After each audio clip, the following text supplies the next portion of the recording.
Plutão não é mais planeta? Apenas em Nova York.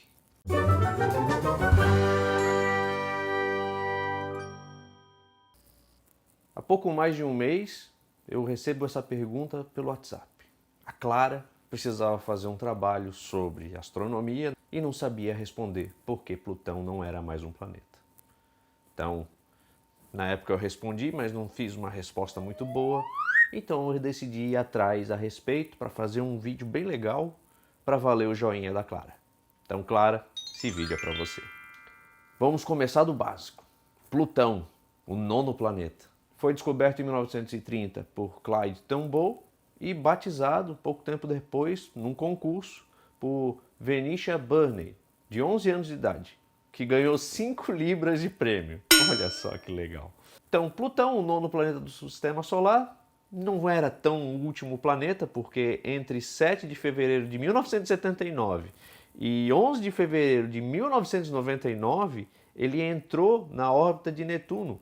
Ou seja, Netuno era o nono planeta e Plutão era o oitavo planeta. Qual foi o problema real para desclassificar Plutão? Em 1992, uma equipe de astrônomos chefiadas por Michael Brown descobriu objetos transnetunianos.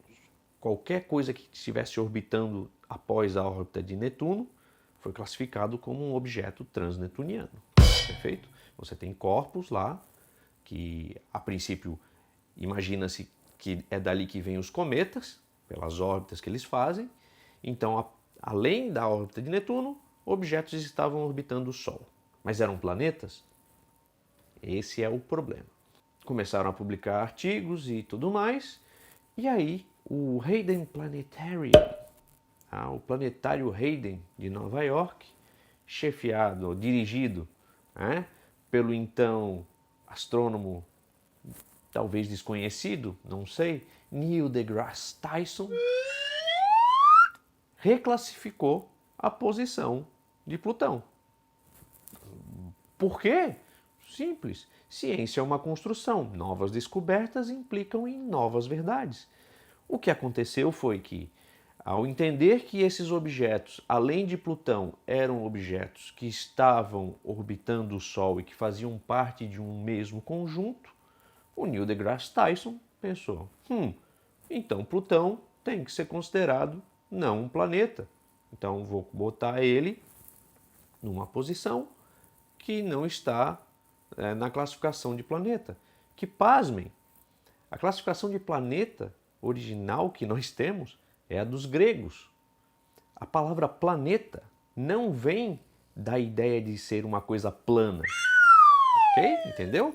Vem da palavra grega errante. Porque se você acompanhar a posição do planeta ao longo do tempo, você vai ver que o planeta ele não anda em linha reta, ele faz umas voltinhas, perfeito?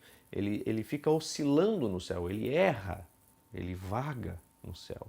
Então os gregos perceberam que essas estrelas eram diferentes e chamavam de as estrelas errantes, planeta.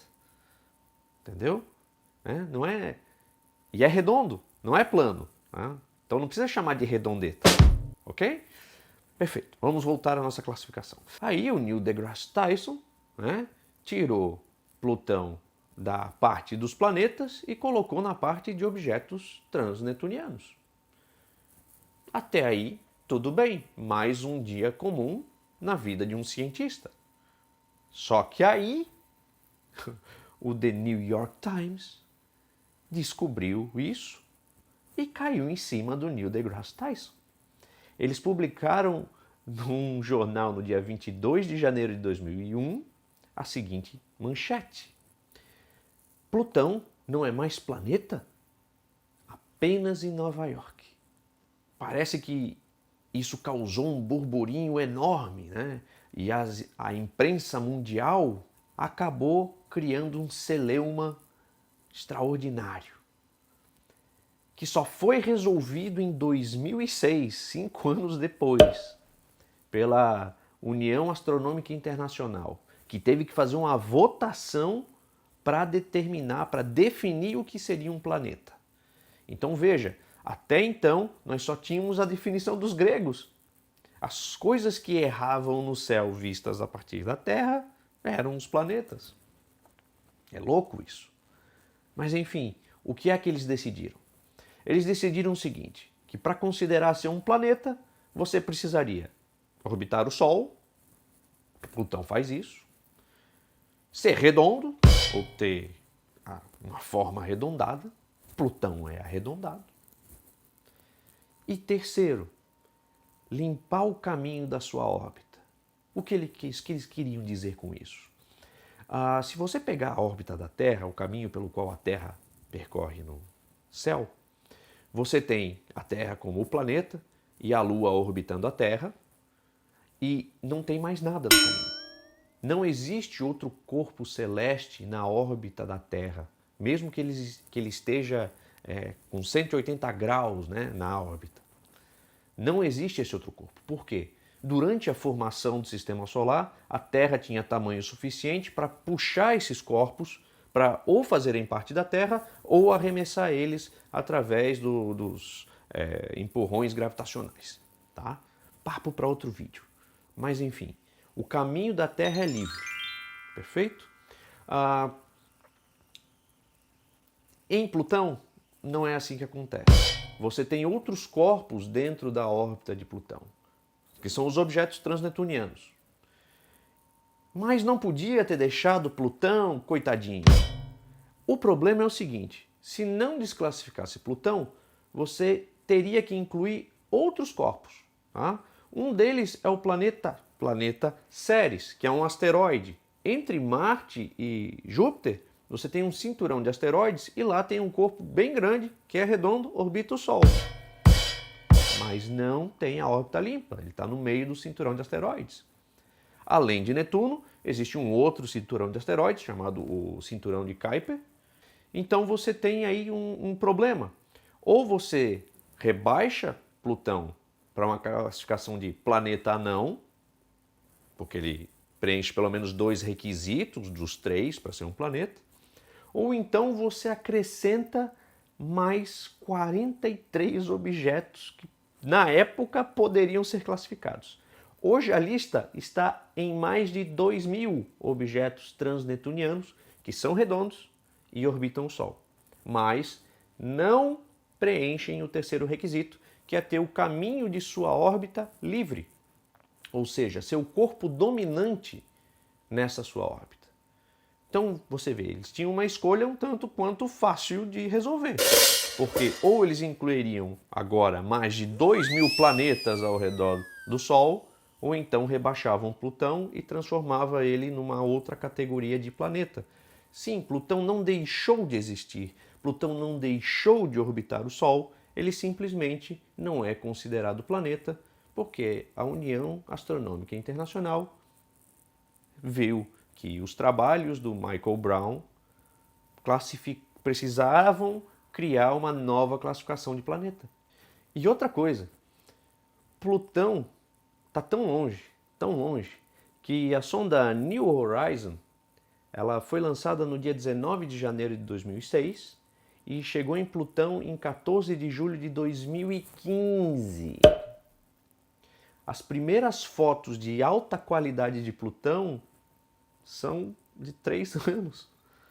O Hubble, que é o telescópio mais potente que a gente já construiu, que estava no espaço, que não conseguia ver Plutão direito. Está aqui uma imagem para você ver como o Hubble via em comparação à sonda New Horizons, que passou próximo a Plutão e agora segue em direção aos corpos transnetunianos para estudar eles. Então o que a gente aprende com esse episódio de Plutão? Que ciência, a base da ciência é a renovação. Por que eu estou dizendo isso?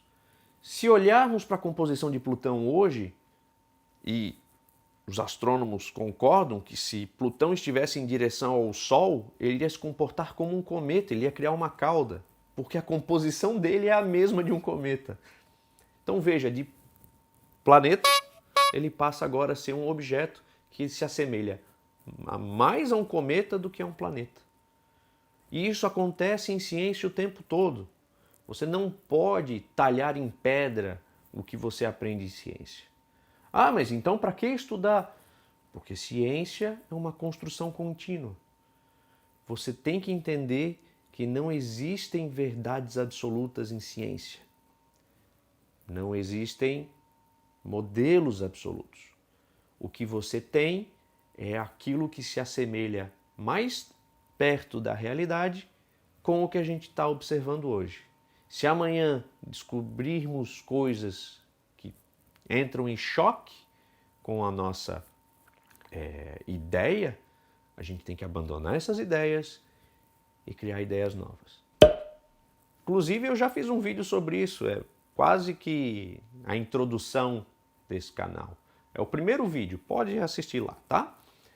Enfim, obrigado por assistir até aqui e a gente se vê numa próxima. Valeu! Claro, eu espero que você tenha entendido agora. Será que o seu joinha tá valendo agora? Obrigado, Clara.